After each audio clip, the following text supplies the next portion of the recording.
Hello, I'm Bernard Hickey from interest.co.nz and welcome to a special investing report brought to you in association with ASB. Today we're going to have a look at Hanover Finance's restructure and delayed repayment plan. We've been waiting for this for months, and today Hanover finally came out with its plan to repay investors 100% of their capital.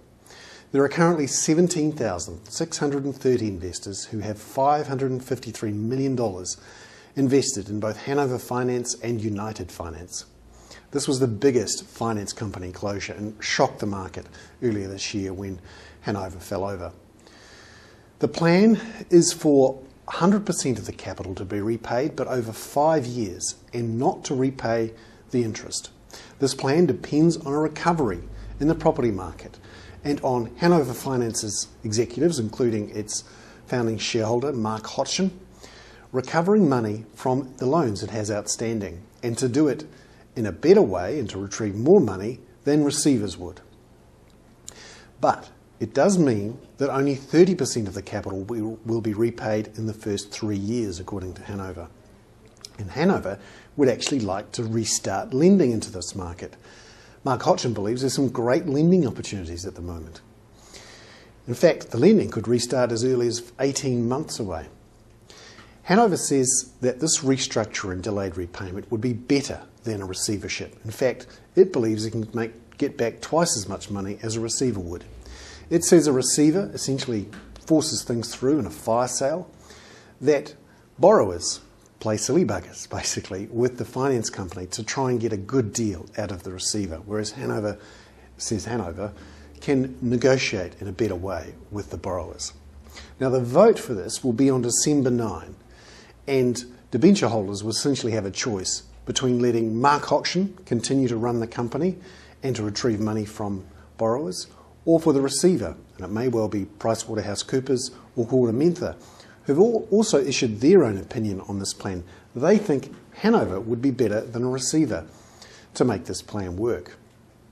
However, Hanover's plan includes making about 10 cents in every dollar invested from new lending, whereas the receivers think they can get back around about 82 cents in the dollar. So the difference there is around actually only about 9 cents in the dollar over that period, and we're talking 5 years. What's my point of view? Well, I think the game is over for these types of finance companies. There is no future for mezzanine finance companies in New Zealand, where they essentially lend money to developers, take a little bit of a stake themselves, often a second mortgage, and then hope to get the money back when the project is completed, particularly for residential developments. The property development market, I think, is actually dead for another decade. Now, that's a very pessimistic view, and more pessimistic, surely, than Hanover or even the receivers.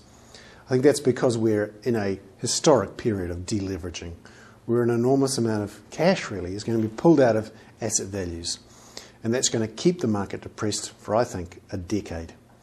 There really is no future for a finance company that depends on raising money from the public and then lending it to other developers. The age of the property developing finance executive raising money from the public is over. Hanover should realise this and decide to accept the inevitable, which is to shut up shop, to clean up the mess fast, and to retrieve as much money as possible, as quickly as possible, for investors. I'm Bernard Hickey. That was a special report on Hanover Finance's restructuring plan and investing report, brought to you in association with ASB.